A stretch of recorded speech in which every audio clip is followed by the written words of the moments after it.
Yaqinda Robert De Nironing shunday gapini o'qib qoldim. U 50 yillik turmushdan so'ng xotiniga shunday degan ekan. Uyimiz kichkina edi, mashinamiz eski edi, oddiy oq-qora televizorimiz bo'lardi. Ammo o'shanda yonimda yosh, go'zal ayolim bo'lgan. Hozirchi katta uyim bor, qimmatbaho mashinalarim bor.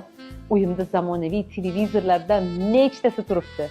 Lekin ayolim qarib qolganda deb kulib qo'yibdi. Xotinning javobini eshitib hayron qolasiz. U xotirjamlikda, yaxshi, hayotingiz avvalgidek bo'lishini istasangiz, boring, 19 yoshli qizga uylaning.